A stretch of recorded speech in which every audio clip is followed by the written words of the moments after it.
Hello दोस्तों, कैसे हैं आप लोग? पढ़ के आए हैं ना? Yes sir. चलिए, ऑनलाइन वाला भी तैयार हैं सब? ठीक है। चलिए, कल हम लोग क्या पढ़े थे? वैष्णव धर्म, शैव धर्म और महाजनपद, और भूगोल में था जलवायु। तो आज का टॉपिक है हम लोग का मगध साम्राज्य। मगध साम्राज्य में भी तीन वंश पढ़ेंगे। कौन कौन? आर्यक वंश, शिशुनाग वंश और नंद वंश। ठीक है, चलिए तब स्टार्ट करें। हम लोग पिछले क्लास में पढ़े थे 16 महाजनपद, ठीक है ना? उसी में से एक मगध, ठीक है। मगध को पढ़ने का कारण है कि वही 16 महाजनपदों में सबसे शक्तिशाली मगध बना, ठीक है। थोड़ा मगध के बारे में इंट्रोडक्शन देते हैं। आखिर मगध ही शक्तिशाली क्यों बना? 16 में 16 तो कुछ ना कुछ होगा, लेकिन मगध का शक्तिशाली बनने का कारण, उसका 3 प्रमुख कारण था। पहला आर्थिक, राजनीतिक और भौगोलिक। आर्थिक में देखा जाए तो जहाँ मगध स्थित है, जो एरिया जैसे पटना एरिया, वहाँ जलोढ़ मिट्टी, जिससे उपजाऊ मिट्टी पाया गया। वहाँ कृषि ज़्यादा होने लगा और कृषि से आय आने लगा, और आय आने लगा तो ज़्यादा से ज़्यादा जब आय का आर्थिक सुधर गया, जिससे कि वो आर्थिक से मजबूत हो गए। उसी में राजनीतिक में देखा जाए तो कहा जाता है कि अगर किसी राज्य का राजा अगर मजबूत है तो वो राज्य डेवलप जरूर करेगा, ठीक ना? वही कारण था कि जो भी मगध साम्राज्य में राजा आए, सारा राजा उतने ही पावरफुल, शक्तिशाली बने, कर्मबाई, ठीक ना? जिससे कि क्या हुआ, राजनीति भी उनका मजबूत हो गया। अब देखते हैं भौगोलिक।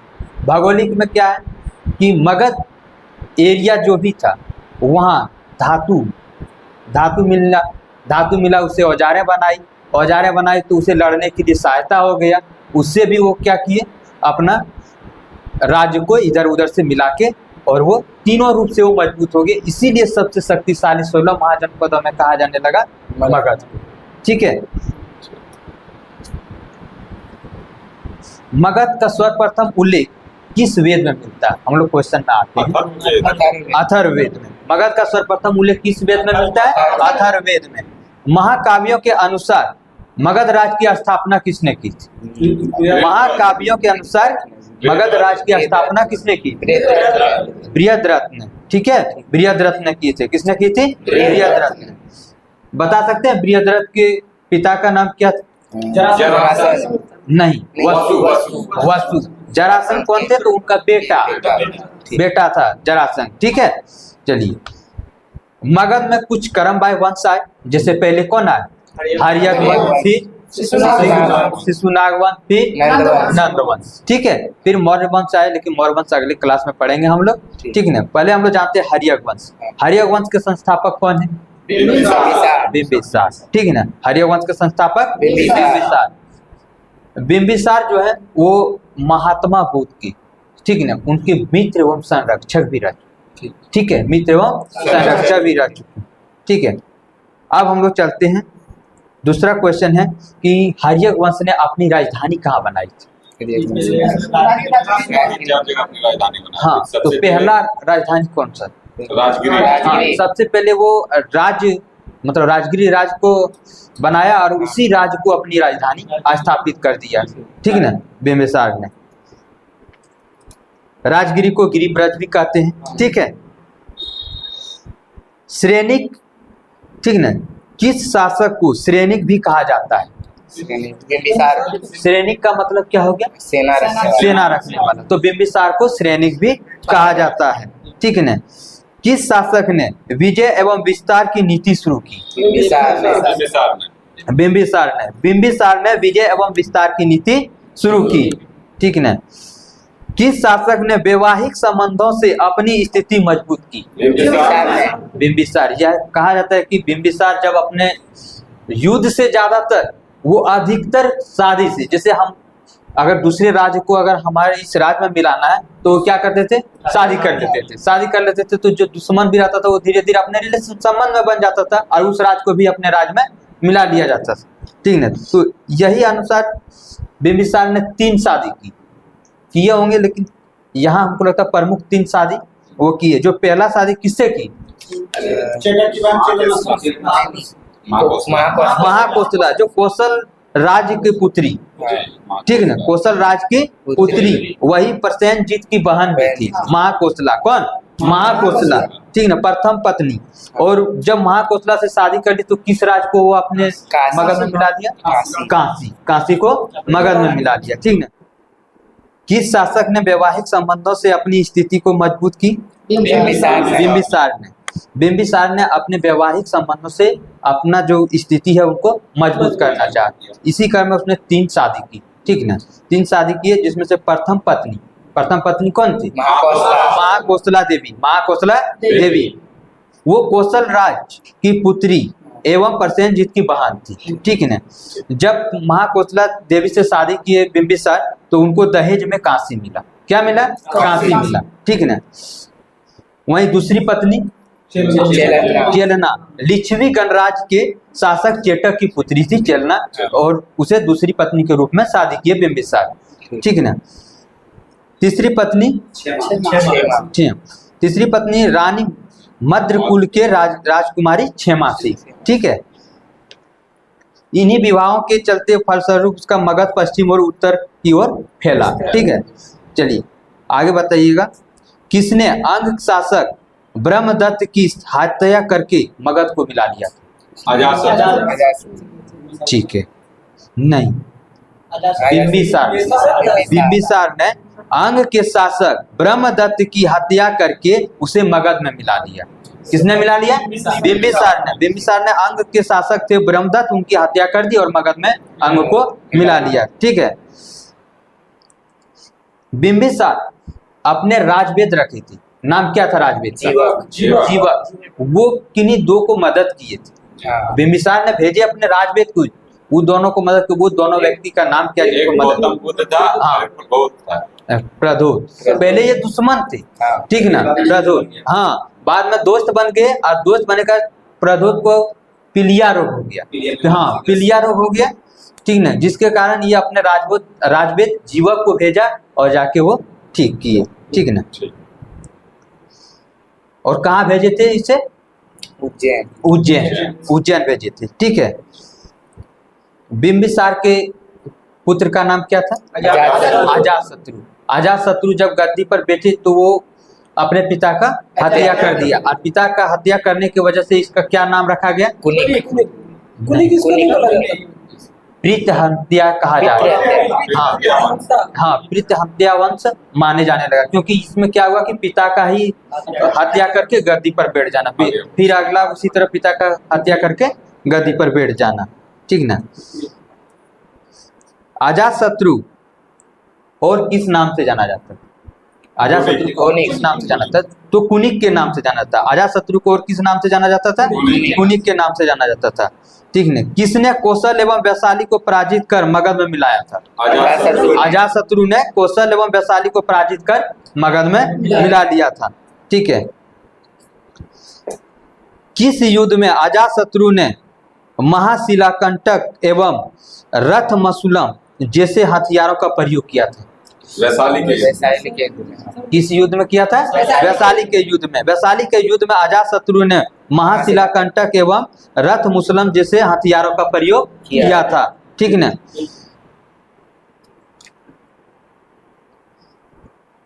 किस राज्य के खतरे का सामना करने के लिए अजातशत्रु ने राजगीर के किलाबंदी करवा दी? अवंती के खतरे का सामना करने के लिए अजातशत्रु ने राजगीर की किलाबंदी करवा दी थी। प्रथम बौद्ध संस्कृति किसके शासनकाल में हुआ? अजातशत्रु के शासनकाल में, ठीक है। प्रथम बौद्ध संस्कृति अजातशत्रु के शासनकाल में। दूसरा बौद्ध संस्कृति कालाशोक। तीसरा अशोक और चौथा कनिष्क। चलिए अब अजातशत्रु के बाद आते हैं उदय, ठीक है ना। पाटलिपुत्र को मगध की राजधानी किसने बनाया? पाटलिपुत्र को मगध की राजधानी किसने बनाई? उदय, ठीक है ना। उदय ने बनाई पाटलिपुत्र को मगध की राजधानी, ठीक है। नाग दशक की हत्या करके किस वंश ने स्थापना की? शिशुनाग वंश। शिशुनाग वंश का स्थापना किसने किया? शिशुनाग ने ही किया, ठीक है। शिशुनाग ने अपनी राजधानी मगध की राजधानी कहाँ बनाई?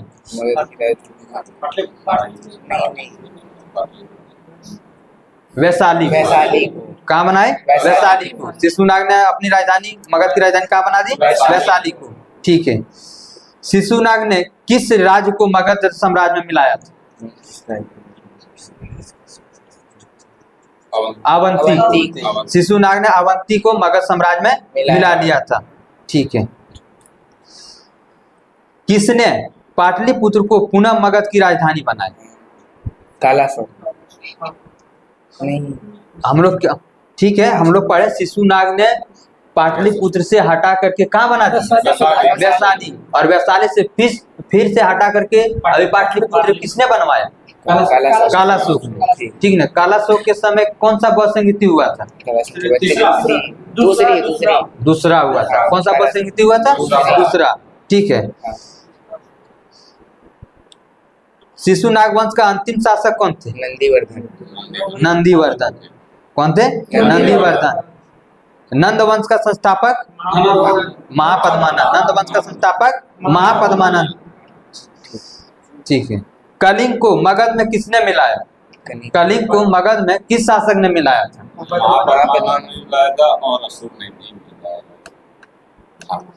महापद्मानंद। ठीक है। विजय स्मारक के रूप में वह कलिंग से जीन की मूर्ति उठा लाया था। ठीक है, महापद्मानंद। और वहीं से क्या किया वो कलिंग को भी मगध में मिला दिया। ठीक है ना। जिससे महापद्मानंद को क्या कहा जाने लगा? अपने आप को क्या कहने लगे वो? एकराट। क्या कहने लगे? एकराट। ठीक है। नंद वंश का अंतिम शासक? नंद वंश का अंतिम शासक कौन थे? घनानंद। घनानंद को पराजित किसने किया? चाणक्य की सहायता से चंद्रगुप्त मौर्य ने घनानंद को पराजित कर दिया और यहीं से कौन सा वंश का स्थापना कर लिया? मौर्य वंश का, जो अगले क्लास में हम लोग पढ़ेंगे। ठीक है ना। सिकंदर कहाँ के शासक थे? मकदूनिया के शासक थे। सिकंदर किनके पुत्र थे? फिलिप द्वितीय के पुत्र थे। ठीक है ना। और वो सिकंदर किनके शिष्य थे? अरस्तु के शिष्य थे। ठीक है ना। सिकंदर किसके शिष्य थे? अरस्तु की। चलिए, सिकंदर भारत किस दर्रे से होकर प्रवेश किए? और भारत में आक्रमण किए ना। खैबर दर्रे पार करके भारत पर आक्रमण किया था। कब किया था? 326 ईसा पूर्व में। 326 ईसा पूर्व में खैबर दर्रा से पार करके भारत पर आक्रमण किए थे।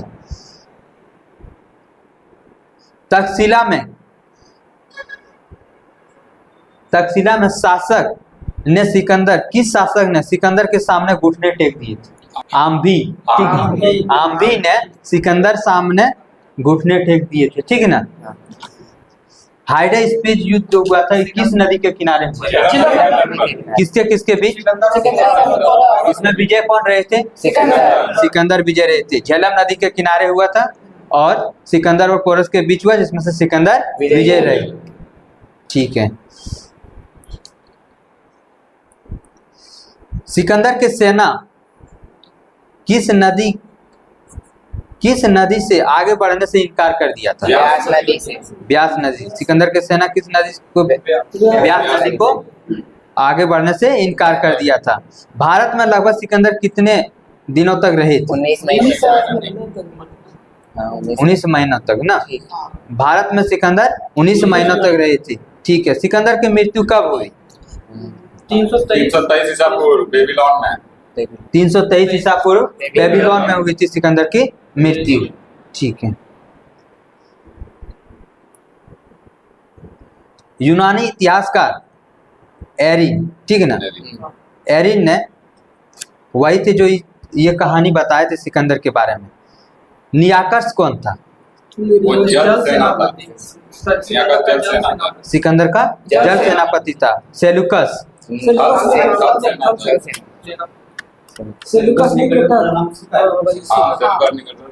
सिकंदर का थल सेनापति था।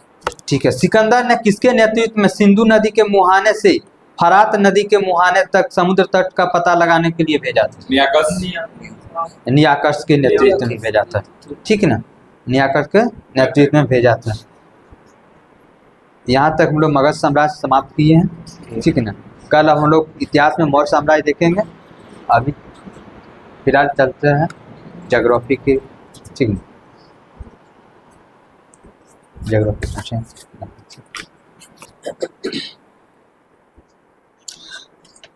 आइए तो हम लोग भारत का भूगोल स्टार्ट करते हैं, ठीक है। भारत का भूगोल में प्राकृतिक वनस्पति के बारे में जानते हैं। बताइए आप लोग कि प्राकृतिक वनस्पति किसे कहते हैं?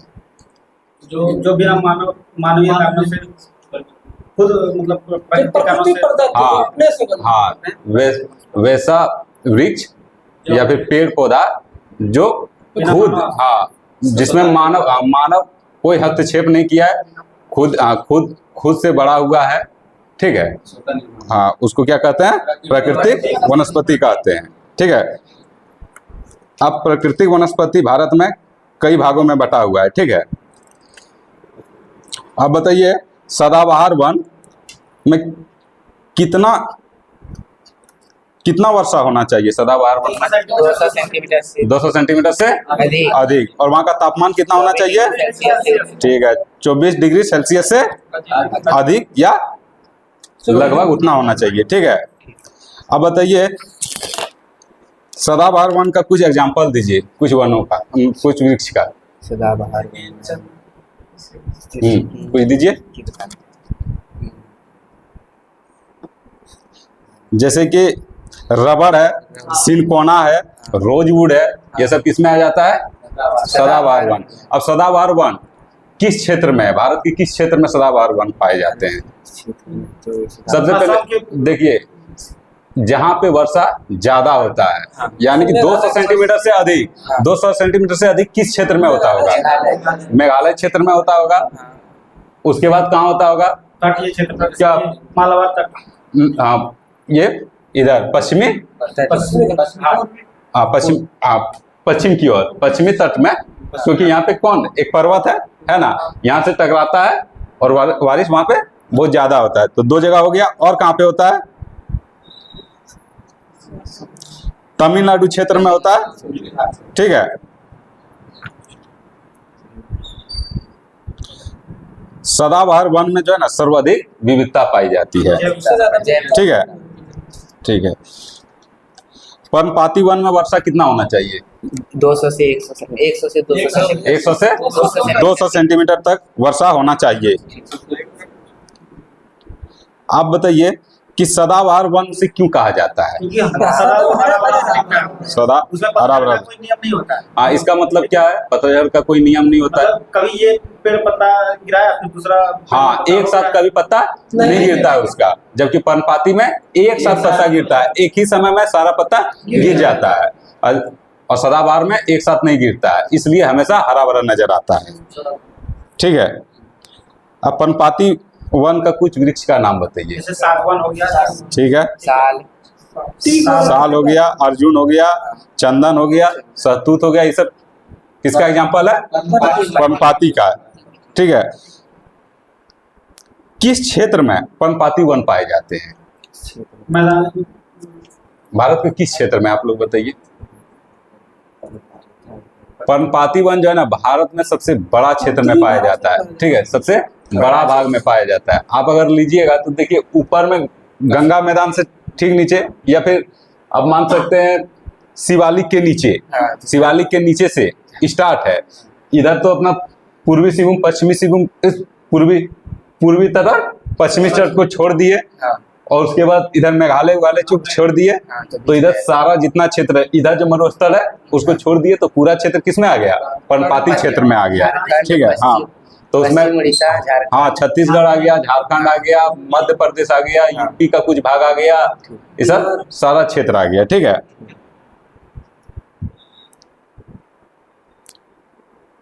घास के मैदान, उष्णकटिबंधीय घास के मैदान में कितना वर्षा होना चाहिए?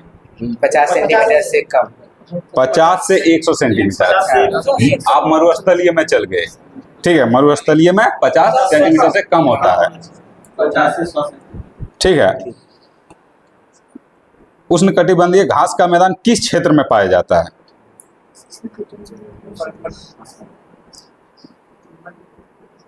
ये भी तो वही है। ये कर्नाटक और आंध्र प्रदेश, इधर कर्नाटक और आंध्र प्रदेश, उधर मध्य प्रदेश और छत्तीसगढ़, सब एक दूसरे का पड़ोसी।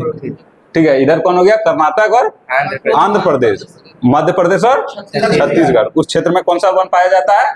घास का मैदान। ठीक है, घास का मैदान पाया जाता है। मरुस्थलीय क्षेत्र में कितनी वर्षा होती है? 50 सेंटीमीटर से कम होता है। वहां पे किस प्रकार का वृक्ष पाया जाता है? कांटेदार। वहां का वृक्ष कांटेदार क्यों होता है? ठीक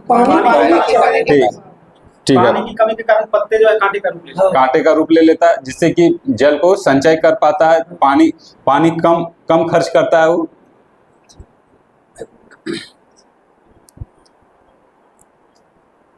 अब मरुस्थलीय वनस्पति भारत में किस क्षेत्र में पाया जाता है? ठीक है, गुजरात, उसका बगल में गुजरात है, हरियाणा आ गया, पंजाब आ गया, वही सब क्षेत्र में, थोड़ा सा यूपी भी आ जाता है। कुछ एग्जांपल दीजिए आप लोग मरुस्थलीय वनस्पति का। खेजर, ठीक है, बबूल आ गया, उसकी खजूर आ गया, ये सब क्या आ गया? मरुस्थलीय वनस्पति में आ गया। ठीक है, ताड़ गया था। नहीं, ताड़ उसमें नहीं आ गया। मैंग्रोव वन किस क्षेत्र में पाया जाता है? डेल्टाई क्षेत्र। डेल्टाई क्षेत्र, ठीक है, डेल्टाई क्षेत्र में पाया जाता है। हाँ। तो डेल्टाई क्षेत्र किधर आ गया? पूर्वी तट या पश्चिमी तट? पूर्वी तट में आएगा, सारा चीज इधर आएगा। तो डेल्टा तो इधर ही बनता है, इधर कोई डेल्टा बनता है क्या? ठीक है, इधर एस्च्यूरी बनता है। तो सारा जितना भी मैंग्रोव आएगा सब पूर्वी क्षेत्र में आएगा। ठीक है, तो कुछ नदी का नाम बताइए। गंगा ब्रह्मपुत्र। ठीक है, महानदी, ठीक, गोदावरी, कृष्णा, कावेरी, उसका डेल्टाई क्षेत्र में मैंग्रोव वन पाया जाता है। तो दुनिया का सबसे बड़ा मैंग्रोव वन कहाँ पाया जाता है? सुंदरबन डेल्टा। ठीक है, सुंदरबन डेल्टा। ठीक है, अब बताइए बंगाल टाइगर किस क्षेत्र में पाया जाता है? सुंदरबन डेल्टा, ठीक है, सुंदरबन डेल्टा में। उसका नाम सुंदरवन क्यों पड़ा? सुंदर वृक्ष के नाम। हाँ, ठीक है, सुंदरी वृक्ष वहां पाया जाता था, इसलिए उसका नाम क्या पड़ गया? सुंदरवन। कुछ एग्जाम्पल दीजिए, जैसे सुंदरवन में जो वृक्ष पाया जाता है उसका कुछ एग्जाम्पल दीजिए। सुंदरवन, जैसे ताड़, केसुरीना, नारियल, क्यूड़ा, मैंग्रोव। हाँ, ये सब किस में आता है? एंगोर, सब आता है मैंग्रोव वन में। ठीक है, पर्वतीय वन किधर पाया जाता है? पर्वतीय वन, जम्मू कश्मीर इलाका हाँ, पर्वतीय वन जिधर हिमालय है उधर ही ना। तो अगर आप लोग से राज्य पूछे तो हिमाचल प्रदेश, जम्मू कश्मीर। हाँ, लद्दाख, जम्मू कश्मीर, हिमाचल प्रदेश, उत्तराखंड, ये सब में आ जाएगा, सिक्किम में आ जाएगा, अरुणाचल प्रदेश में आ जाएगा। ठीक है,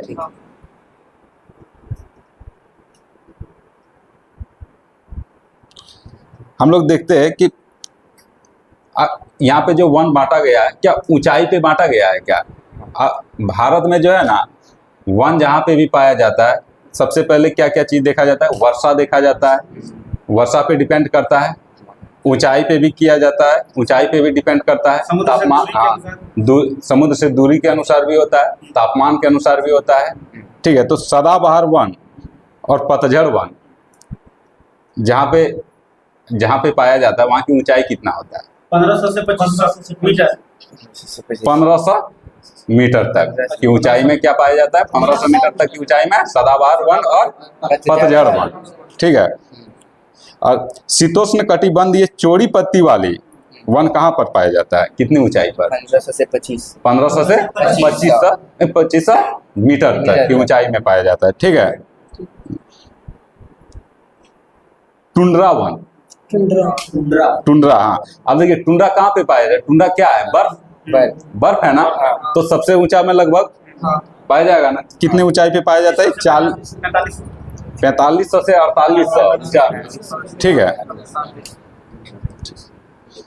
और सबसे ऊंचा में क्या है? कुछ नहीं, बर्फ है।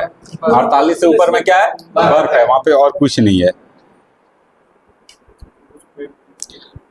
अब देखिए टुंड्रा प्रदेश में कुछ घास पाया जाता है, उसको क्या कहा जाता है? लाइकेन कहा जाता है। लाइकेन। क्या कहा जाता है? काई और लाइकेन, काई और लाइकेन कहा जाता है। ठीक है, तो चलिए, ज्योग्राफी का चैप्टर बहुत छोटा था, कल से मिलेगा अच्छा से। ठीक है, ज्योग्राफी का चैप्टर समाप्त हुआ। ठीक, थैंक यू। तो दोस्तों आज का टॉपिक हम लोग का समाप्त हुआ। ठीक है, अच्छा लगा यूज करके। ठीक है, और कल का जो टॉपिक है वो इतिहास में है मौर्य साम्राज्य स्टार्ट से बृहद्रथ तक पढ़ना है। ठीक है, और भूगोल में भारत की मिट्टियाँ। ठीक है, कल का टॉपिक मिल गया है, इसको अच्छे से पढ़िए। और ऑनलाइन वाला भी PDF आप लोग को मिल जाएगा टेलीग्राम में। ठीक है, और ज़्यादा से ज़्यादा आप लोग भी लाइक और सब्सक्राइब कीजिए, और जितना हो सके सपोर्ट आप लोग का भी रहेगा, हम लोग भी सपोर्ट करेंगे उतना आगे बढ़ाने में। थैंक यू, धन्यवाद।